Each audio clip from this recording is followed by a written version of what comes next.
everyone! So I just climbed up to the Mount Kazbek in Georgia. I just wanted to quickly talk about the Camino de Santiago, the pilgrimage that I did in Spain recently.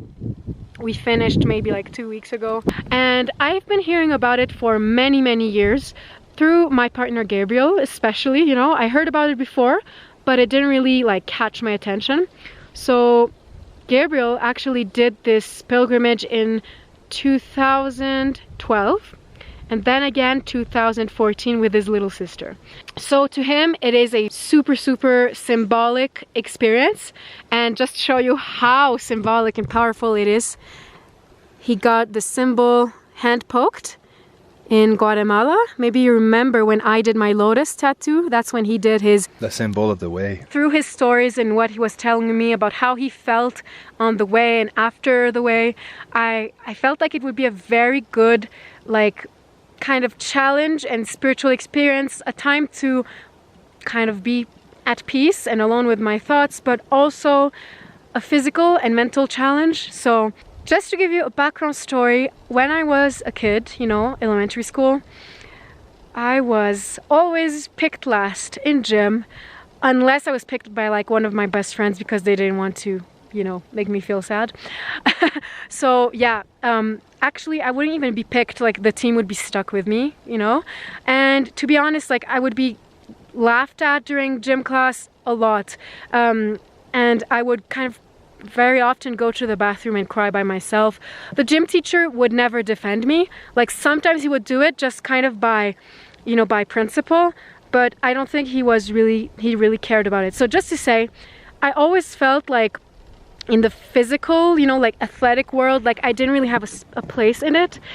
But just so you know, I was like doing gymnastics in soccer for a few years until I had to choose between piano lessons and gymnastics lessons.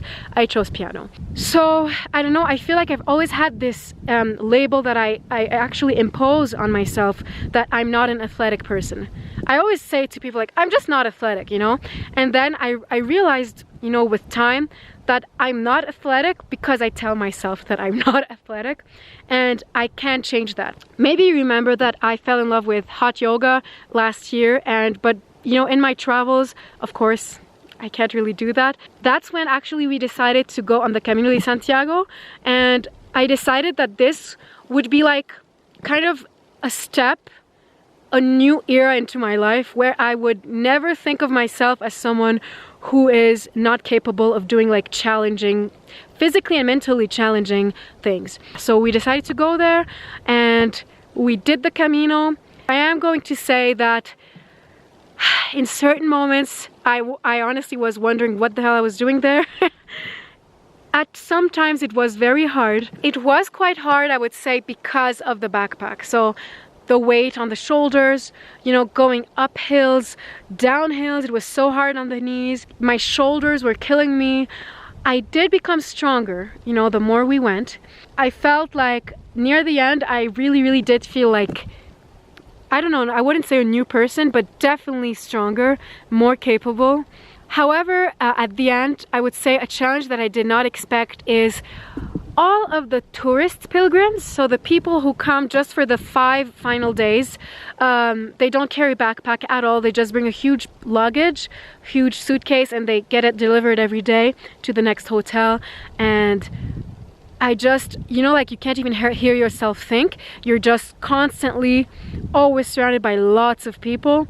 And at first I was like so critical of them, and I don't know, I thought to myself, this is right now like a mental challenge. So I have to learn how to accept that everyone is on their Camino, of course. And these people, you know, you don't know what they went through. You don't know why they're here, why they came 5 days, why they came with a suitcase. So anyway, I had to do a lot of, you know, like reflections and you know, mental work to kind of be more peaceful in the situation. So something else that kind of like how I changed through this experience is my perception of distances. We were walking on average 25 kilometers a day. You know, this distance by car is nothing. It's like 5 minutes, right? So, I mean, when you're like waking up in the morning around 5:30, leaving in complete darkness, I honestly fell in love with seeing night turn into day. That part where the sun is rising and the clouds are pink and the sun is like orange, and it's just like such a magical time of the day because you've been walking in total darkness for like a couple of hours, and then suddenly the sun is coming up, lots and lots of colors in the sky. It looks like a painting, honestly. And every single time, I was just in awe of the beauty of Mother Nature. So yeah, definitely the proximity to nature. Anyway, I also wanted to quickly touch on how many people you meet. We had some really good encounters. I absolutely loved meeting these people and hearing their stories. But also, I am going to say that it was very hard to be constantly surrounded by people, especially in the hostels. So when you're like sleeping and you can hear the man next to you snoring, yeah, that was really not so great. So the pain that I felt in my entire body, pain that I haven't felt before. For example, pain in my hips. I was in such pain. I was in pain too, right? Oh my gosh, Gab was a hero. He was holding like our a backpack at the front with our laptops, since we were still working on the Camino. As you know, we have like an online business, so we still were running it while we were doing the pilgrimage. And also he had a backpack in the back. Half of it and more was like food and some of my stuff as well. So honestly, thank you. Thank you, I love you. So our Camino ended at Fistera, or Finisterre in Spanish. So it's like just outside of Santiago de Compostela. It is the real, kind of, they say the real finishing point of the Camino, because they say that's the final resting place of Santiago. So when you get there, there is a lighthouse, the Atlantic Ocean side. It was like such a kind of misty day when we were there. It felt really, really emotional and surreal. I sat down, listened to the waves, just kind of meditated on it, you know, just thought about all the days of walking, all the physical effort, all the mental effort that I had to do. Finally, I just want to say that I was talking about nature before, and I want to conclude on that. I've always been a nature lover. Maybe you know, if you look at my Instagram feed, you'll see that I would say maybe half or a third of my photos are nature photos. I'm a true nature lover. I really want to take care of our planet. So maybe you know I'm vegan, right? I'm plant-based since like 6 years, I think. So I was still vegan on the Camino. I know some people stop being vegan on the Camino. They start eating eggs. I even had someone ask me on Instagram, actually, I'm sorry, I will respond very soon, for tips, because they're doing the Camino right now. They are vegan, but they decided to just be vegetarian because they found it that hard. So I don't know, I never found it challenging to stay vegan no matter what the situation is. I guess that I'm really used to it, just to be prepared, and I feel like I know what options I have if I go to like a restaurant or cafe, and as I said, I'm always prepared. The Camino is not that hard. You'll always find villages with fruits and vegetables, beans, rice. Most hostels, they do have a kitchen, so you can make your own food. You prepare a day before to make sure that you have breakfast for the next morning. You just have to be organized. And I think that even if you're a meat eater or vegetarian, you still have to have some level of organization. But yeah, I would never eat eggs, honestly, even if no, actually, I'm always prepared. I was gonna say even if I wasn't prepared, but I am always prepared. So yeah, that's pretty much it, guys. I talked way more than I thought I was going to talk. I started this saying I'm just gonna talk like 2 minutes. I think it's been like 12 minutes. So yes, that is pretty much it.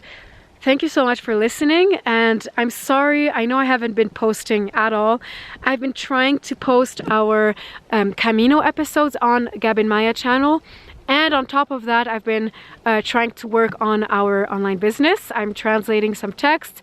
And on top of that, we've been trying to enjoy the places we're traveling to. So I'm really finding it a bit overwhelming, but very soon we're going to be in Nepal. We're going to stay 3 weeks on the lakeside of Lake Phewa in the city of Pokhara.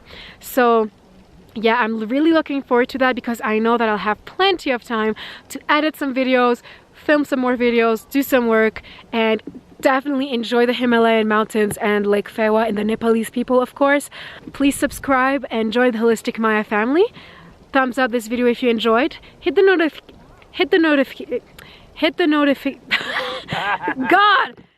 notification bell, please, because as you know, all the YouTubers are always complaining about the YouTube algorithm. Many of you are not even seeing when I'm uploading. Of course, it doesn't help that I'm uploading like every month, so I'm sorry about that.